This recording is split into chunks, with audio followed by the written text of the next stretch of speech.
Right, welcome back to the Me, Myself, and Hopefully You podcast.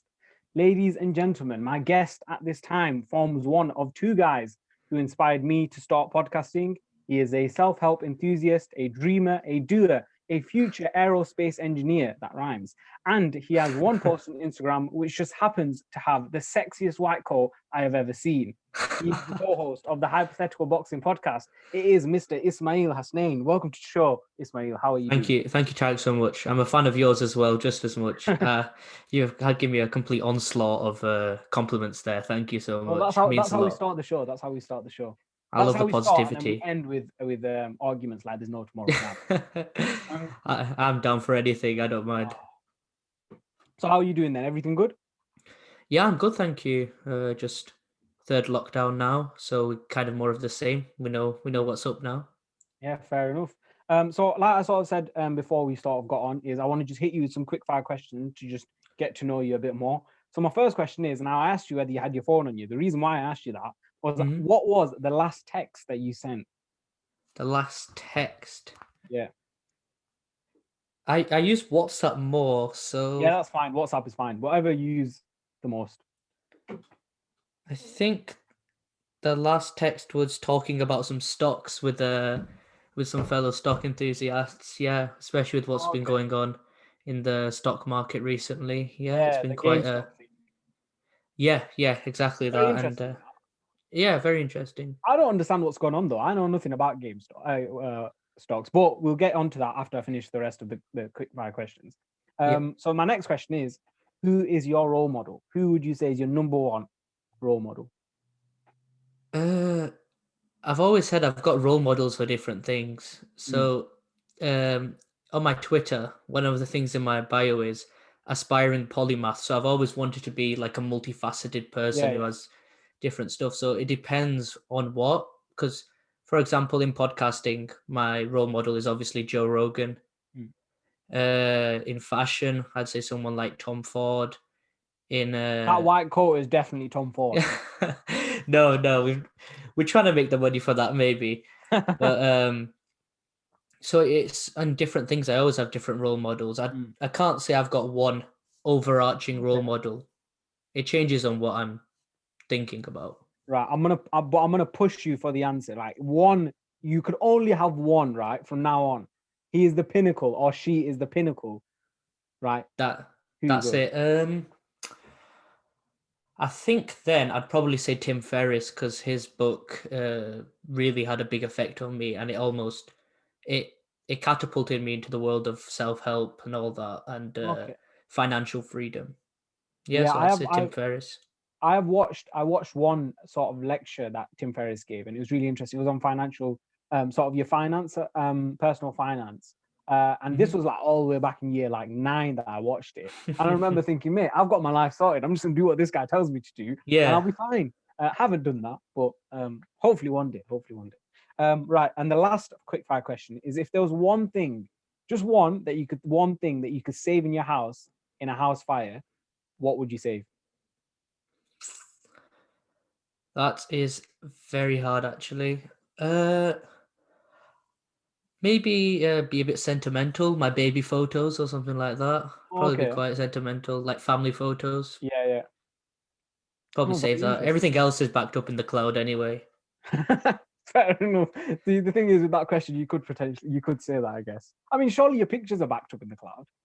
Well, not the earlier ones from like the All right, okay. 2000s and 1990s and so I on. think there is a way. Obviously, you won't get the physical copy, but you can sort of scan them in and then just Hmm. like have them backed. If you've got a lot of them, then you might want to consider doing that. Right. Um, well, first of all, I'm intrigued. So, what was that GameStop thing? Right. Oh, you I want you to tell me a bit more because I have no idea what that is, but I've read about it. Well, I've seen little headlines on it. basically what it was a group of regular investors sticking it metaphorically to the big hedge funds and the big investors out there. So the best way to describe it is that what we saw was this person on a Reddit forum called Wall Street Bets tipped off to people that the big hedge funds and all of them are using really like ambiguous stocks that are almost dead to inflate the price and deflate it almost to play like it's their own casino. Right. Okay. And so the regular investor obviously got quite annoyed with that because they were buying millions of dollars in stock in something that wasn't really that important, because then that would rise the price, then they'd sell it. And so they were almost playing a game with the people.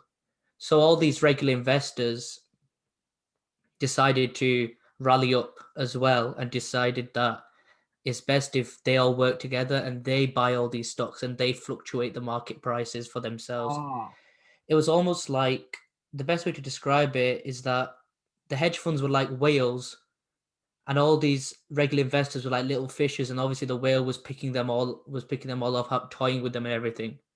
But the fish all worked, the small fish all worked as one of the regular investors Ah. to Okay. almost have to flip the power within the free market, as per to say, because it wasn't free market.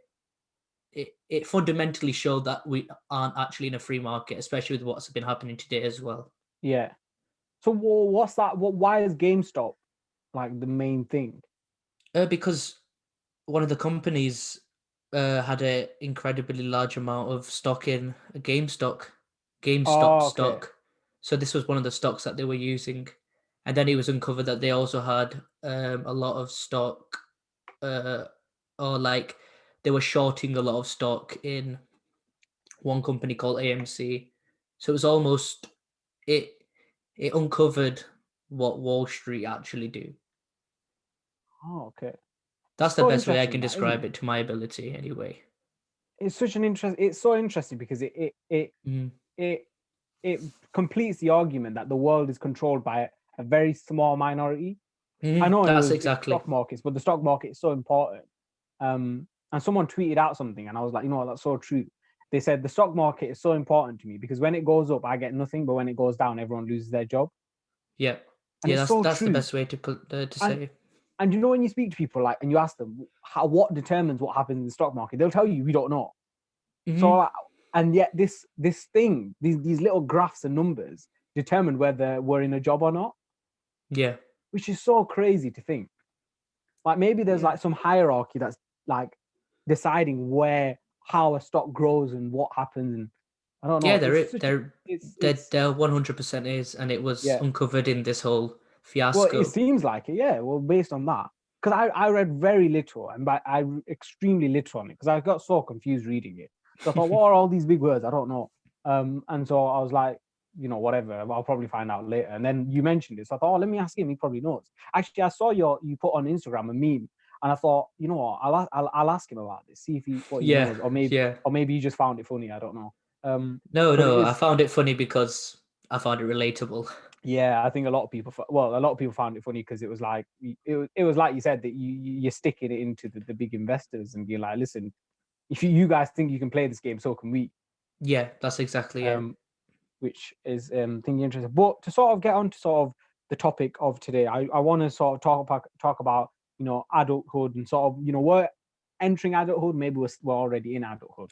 But before I say that, I want to know more about you, Ismail, because we don't know each other very well. Like obviously our mutual friend is James, Yeah, and sort of we spoke to each other for the first time online yeah, when we recorded your podcast. Make sure you check that out, Hypothetical Boxing.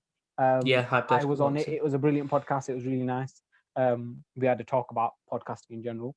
But I want to know, sort of, before you met James, what was sort of your school life like, and how do you feel like you've developed because of school, but also things outside of school?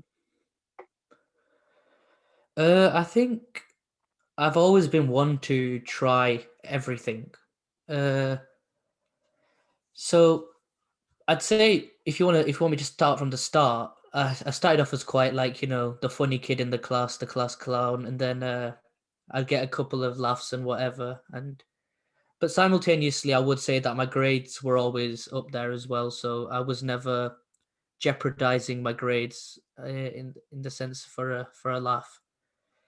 But one thing that I realized from young on is that I was always wanted to try stuff, always trying different business adventures, always trying to do things, and that's pretty much how my high school experience was. It was always just trying to start different things. I remember at one point I had an Instagram which was just saying quotes of other people, which is ironic because now I've got a Twitter where I try and have my own quotes about myself and wisdom or whatever.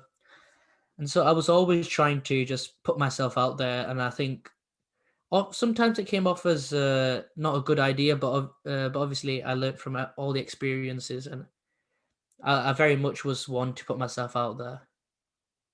Okay. I feel like we're quite similar in that regard. I think I was quite similar like that as well. Sort of kind of you put yourself out there, but I don't think I was ever a class clown. I don't have a sense of humor to save my life.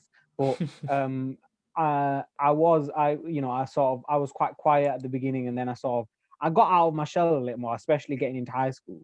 Like I remember when I started high school, I was the quietest kid in the world, and then I just sort of, tried more things. I was open to more things, and now when I came to university, I'm open to anything and everything, Yeah, which I think is a good thing. I think it was a good thing that you experimented with a lot of things, to be honest. yes. It helps you learn. For as long as I've known, I've been extroverted, and there's no running away from the fact that I am extroverted because Yeah. I forgot who, but the best way was to describe an extrovert is and an introvert is that an extrovert is somebody who, when they go to into like a social setting, they gain something from it. Like imagine they get they gain something from it, Yeah, yeah. and like some coins, I believe was the analogy. Whereas an introvert, when they go into a social setting, they feel that they actually give coins out or like give energy out, and they feel quite depleted after doing it. Mm. So I could That is a good always way to say I am an describe it. extrovert. Yeah, I've always been an extrovert, especially Yeah. when you put it like that. When I'm with people, I'm at my my well, my favorite time is being with Mm. people. Yeah, yeah. Yeah, yeah. Same, same. Mm. But that is a good way of putting it because it's a positive spin on both, kind of. Rather than saying an extrovert is someone that likes to talk to people and introvert people don't like to talk to anyone, it's sort of more of a this is what extroverts do and this is what introverts do. Yeah, Because I feel like everyone tries to say that they're an extrovert because they feel like being an introvert is bad. yeah. But But I think it's ironic, especially in the last year or so. There's been this surge of like introverts being, the cool thing to be, and so there have been a few times when I've thought maybe I am an introvert, but yeah, I yeah. really am Whenever not. whatever's cool, that's what I am. Yeah, yeah, but I'm definitely am not. But I Yeah, did do a yeah, lot of things because I remember one time I was part of the Rochdale Youth Council for a few years. Used to do did a few things on that, and so I have always been trying stuff through school. yeah. I think though through school I grew. I definitely grew into more of my own person because during the start, I think it was a lot of trying to. The best way to put it is uh, trying to Fit impress in. others, maybe changing myself for others. But as I got older and obviously more wiser, I'd say, I Mm, realized that just do the things that you really enjoy doing for yourself, and you'll naturally attract the people that you need to attract. If you 100%. try changing for anyone, it's not a good idea. Yeah, it's like the law of attraction. I think some people do go a bit overboard with the law of attraction and say that if I believe I'll have a Ferrari, I'll have a Ferrari. I don't think it's that, but I do think that whatever energy you sort of give out, you will get it back. So whatever type of person you are, if you're truly that person, then people that are similar to you and want to be with you will come to you. I've learned Yeah, that just only recently. I'm not gonna lie. It was something that I was very. I've always described myself as someone who's very confident but lacks self-confidence, and I've only recently started growing in self-confidence, like believing in myself and yeah, like I agree be with okay that. with being on my own, if you know what I mean. I Like I agree was never okay with being with on what my you're own saying before. there. I Yeah. agree with what you're saying there. I understand how you can be confident but lack self confidence because I Yeah, definitely also felt that at some point. because I could do anything. Like what if you want me to speak in front of 250 people, I'll do that. If you want me to make myself look like an idiot in front of a whole class, I'll do it. But in terms of self-confidence on my own, I liked it, and it's only recently that I've started feeling like, oh, do you know what, before I used to be so like not happy being on my own, but now I excel being on my own. Yeah, I yeah, love it. I don't think there was a day in school where I was by myself, which yeah, working or doing something. I always had to be around people, Mm. and I think almost coming into lockdown and realizing how good it is to spend time with yourself definitely helped me in that regard. Yeah, I think lockdown definitely did teach me that as well. Like I think before lockdown, I was starting to become more comfortable with myself, and then lockdown hit, and like the second lockdown was a struggle for me. First lockdown, best thing ever. Second lockdown was a Hmm. real struggle for me, and then third lockdown, because the second was a struggle. Like it's been all right. The third lockdown, like I'm just sort of getting on, and hoping for the best. Yeah, I agree. I think it's just the way you spend your lockdown is always very pivotal. Yeah, 100%. Now you're studying aerospace engineering, right? Yeah, At yeah. university. Yeah. Why did you pick aerospace engineering? What sort of convinced you to do that? As cliche as it sounds, I've always wanted to be an aerospace engineer. Well, doing aerospace engineering at university, that's been one of my goals from like year six. Oh That's wow, no word of a lie. Yeah. Originally, I wanted to be a pilot, but then I decided no, I don't really want to be a pilot. it's so Uh, expensive to be a pilot. Pilot airplane lessons are like thousands. yeah, yeah, I know, but Ridiculous. then I went for aerospace engineer and engineering degree, and that's basically what I built my whole academic Yeah. career about. It was always striving to become aerospace engineer because there's been many times where I did cut out things which I would have enjoyed just so I could get on to the aerospace engineering course. So, for Mm. example, I dropped history. I didn't do drama. So all these things which I wanted to do. I did drop in terms of academics, but I've always still gone on and done them, but in a different way. Because, like, for example, the best way I used to think about it was, let's say I'm interested in stocks. You can be an investor. You can be an aerospace engineer who enjoys investing on the side, but you can't be an investor who enjoys aerospace engineering on the side. You can't just be fixing planes Yeah, on you the can't just do it side. on the side. Like, oh yeah, I'm Yeah. gonna go do this. So I always realized that aerospace engineering is something which if I was to go for it, which I knew I did want to, I'd have to make it a main goal of my academia. Okay. So it's that's quite interesting that like from year six, that's a long time as well. Whilst Yeah, I've never, I don't even, I still don't know what I want to do. Like I'm doing history and international relations, but in terms of what I want to do afterwards, I've no idea what I want to do. But it's yeah, interesting to hear from someone that does. I've always known what I've wanted to do, and it's weird though because then sometimes I get quite frustrated when people say they don't know what they want to do because I've always been so focused on the goal. Like I know I want to do this now, I want to do Yeah, this now. you can't relate So, to that because like I can't relate to you. I can't relate to like year six. I mean, I can't even remember what I was like in year six, but to know what I wanted to mhm. do in year six, um, I mean, Yeah, yeah, that's mental. I That remember just recently talking to a primary school friend, and he was like, "So, did you do anything with that aerospace engineering?" And I was like, "Yeah, I'm doing it as a degree." And he was like, "Wow, so you stuck with it." So yeah, definitely was something that I said I wanted to be as well. yeah. Interesting. So now Ismail, we sort of kind of come from a sort of similar background in the sense. Are you Pakistani? I am Pakistani. Yeah. Yeah, So I mean, yeah. So we're both Asian. Are both your parents Pakistani? Yeah. yeah, they are. Oh, Yeah, okay. So yeah, we sort of come from that Asian South background. Asian. Yeah, Yeah, South Asian background. I'm Bengali, so yeah. so like in terms of that, I feel like especially, and maybe this is a bit of a controversial thing to say, but the South Asian, at least from my perspective, the South Asian culture and sort of the culture and the sort of things that the South Asian culture teaches is quite backwards almost.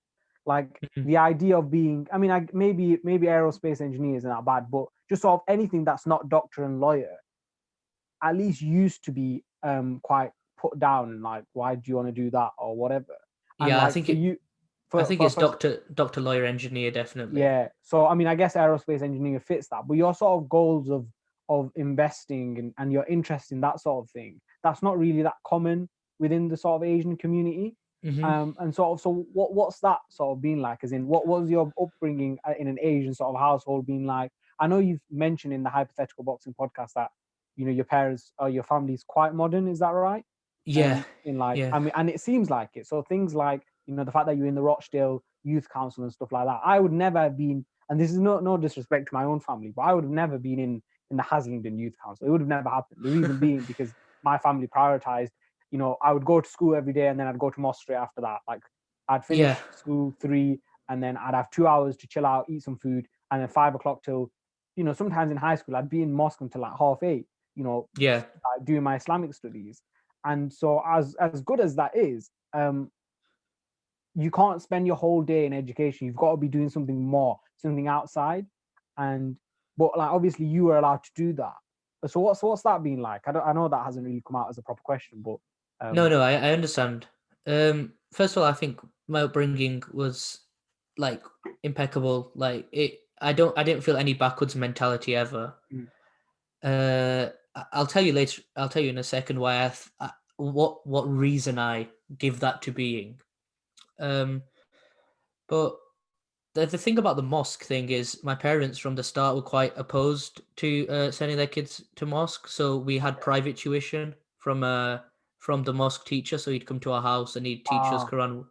Me and my other two brothers one on one. So I think that was because what we realized is that in a mosque environment, it's almost as if the time that you get is the same as if you were to do like a 1 hour session of mm, private tuition. So yeah, yeah.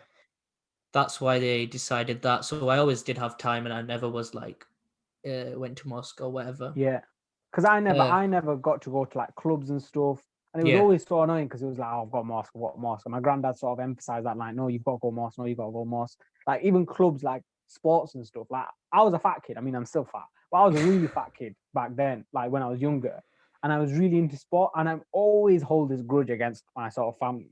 Is I was a fat kid, but I was very like I wasn't the typical fat kid because I used to love sports. I used to love yeah, PE as a fat kid, like which is like you yeah, never, which is completely, it's very unorthodox. It juxtaposes um each other, like being fat and loving sports. But I loved it and always wanted to like join a football club, join a cricket club, something.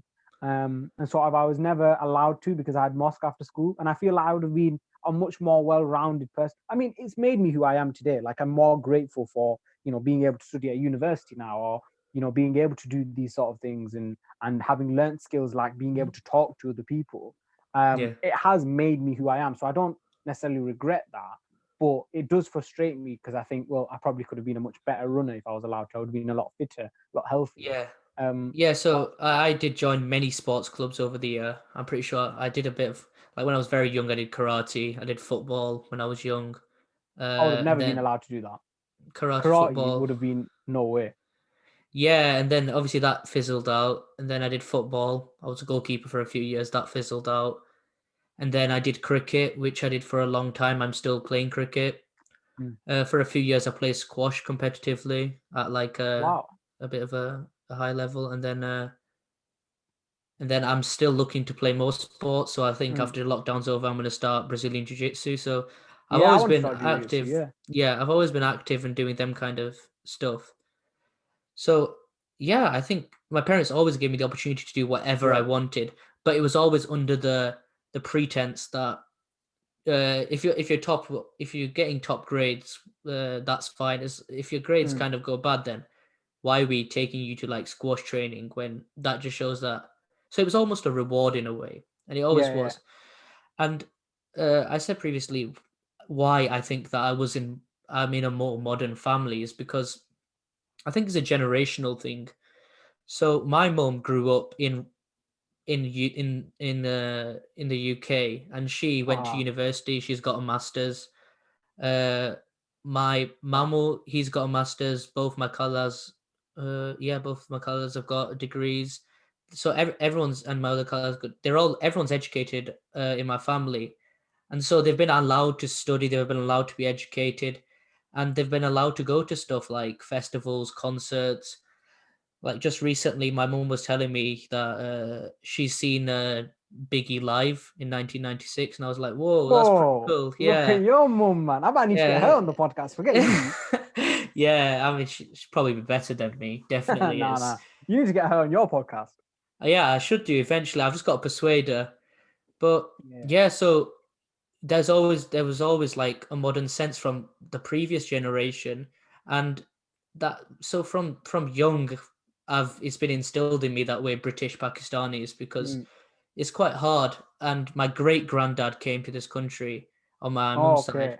Yeah, so obviously you can tell that's like in the 60s. So my my family have been in the country for a long time. Yeah, yeah. But I know my father is was born in Pakistan, and he was also educated in Pakistan, and then he did one master's here as well. Oh, But wow. the thing is, he quickly adopted the values that my mum held, so there was never any backwards thought ever. Mm, So it's quite hard, and I could never pin it on being backwards. Uh, so in that way, I think I was quite lucky, mm, maybe coming from like a modern Asian family.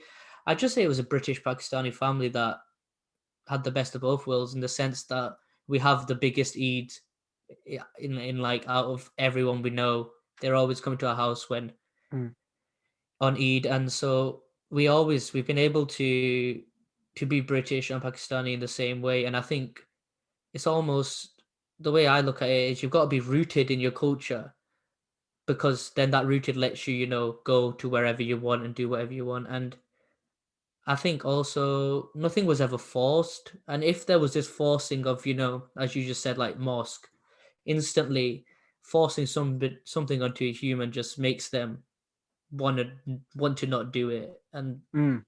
I've Oh, never yeah, 100%. the only force I've ever seen is probably studying, but to be honest, I never really gave much much like Resentment towards that. yeah, no, much resistance, I'd say. All Any right, okay. resistance, I'd do my studying and I'd get my grades because I knew that I had to do aerospace engineering, and so I just wanted to be that, and so yeah.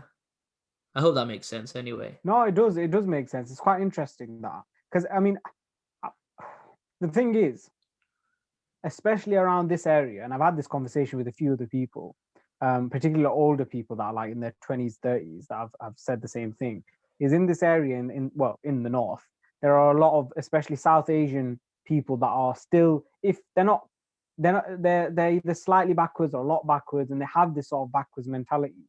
And like for you to have grown up in the north, we grew up in similar areas. Like uh I think it's just a fascinating thing that your parents and your family are so advanced, and the fact that your dad has a master's, even though he was born in Pakistan, and your mum, has a degree, and your aunties and uncles, they have degrees, and your great granddad was in this country as well. It plays such a huge part, and like the Yeah. majority of the listeners, like to this podcast, will be white British, and I don't want people to be sympathetic towards me or to their Asian friends or whatever. That's not the point of this. It's just to sort of Yeah. show different backgrounds and how people grew up. But it is, and again, this isn't to like make you out to be someone that, oh, you're lucky, you got this, you got that. That's not what I'm saying. I'm genuinely just intrigued by it all.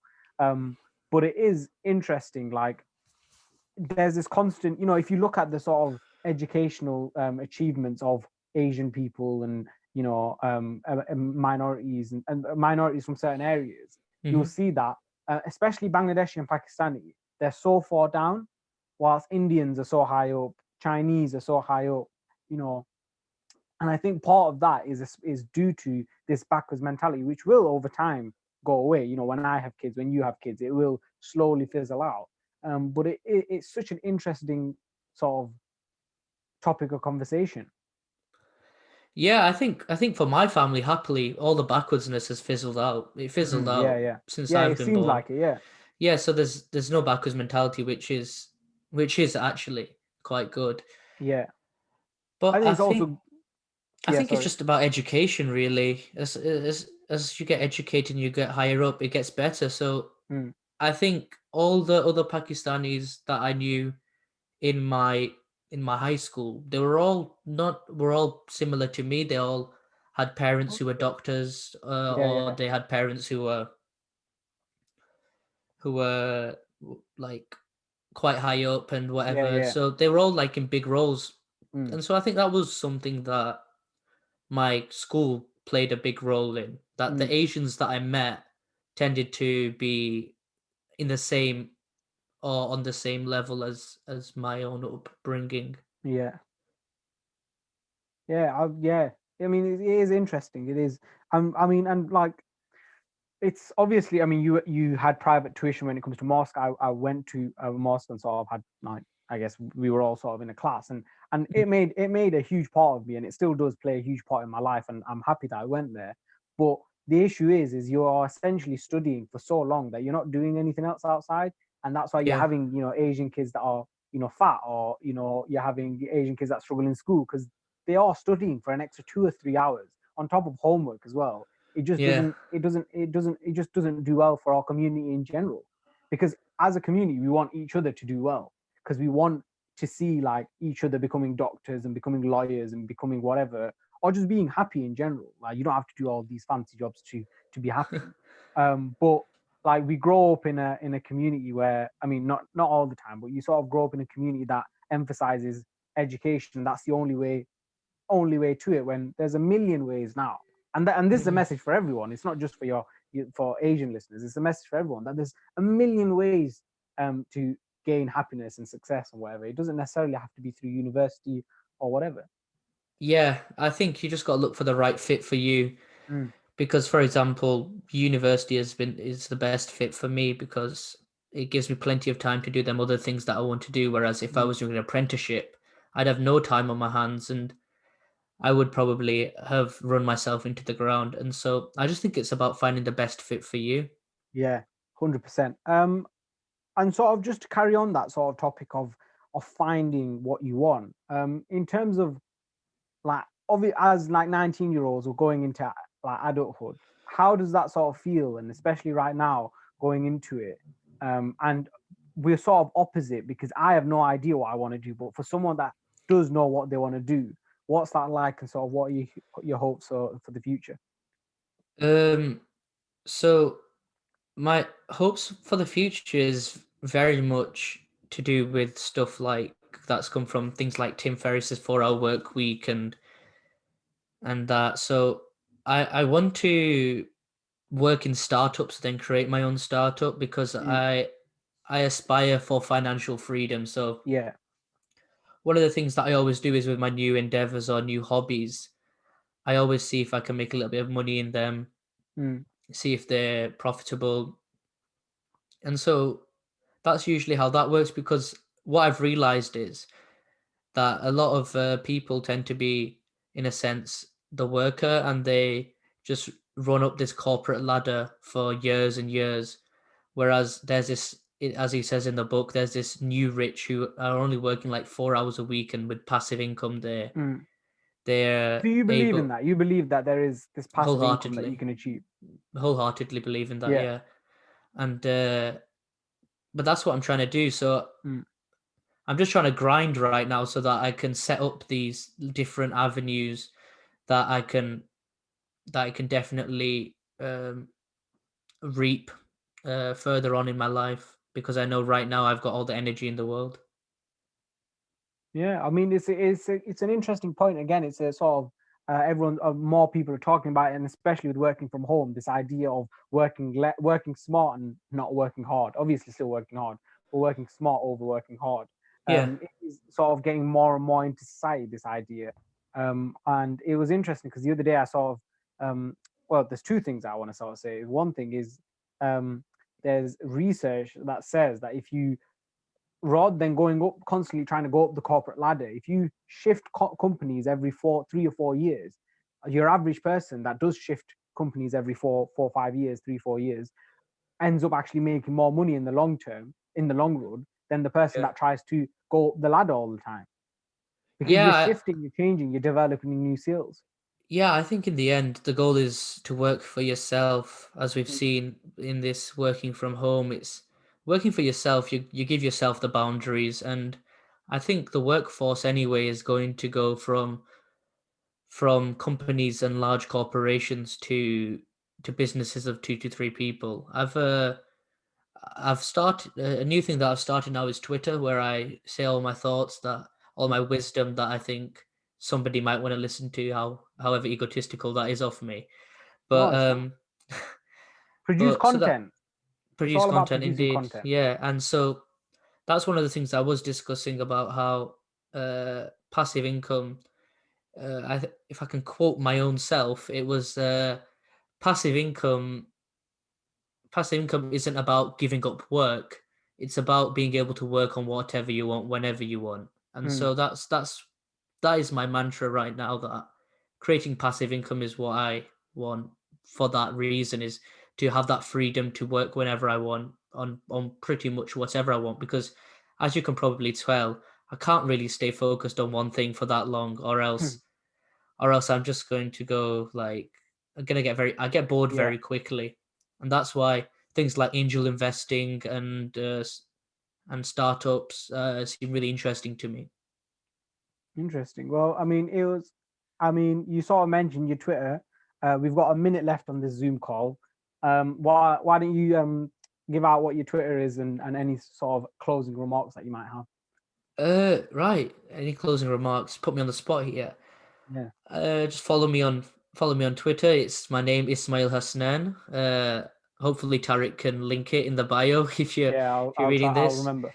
That's my own thing that I've just started myself, where I just tweet what I'm thinking. 'Cause I'm always thinking, and usually it was in a journal, and now it's on Twitter. So hopefully somebody cares out there. And secondly, obviously, go to the podcast where I'm with one of my greatest friends, James, and we discuss things like this. We talk about passive income. We talk about all these kind of things. And yeah, thank you so much for having me, Tariq. You're a complete star, and I just like to say I love the energy that you give off. You're amazing. It's amazing to Feelings be. mutual, It's no, it's Ismail. amazing to be around people like you, and I'm so sad we couldn't have done this face to face. Yeah. Hopefully one day.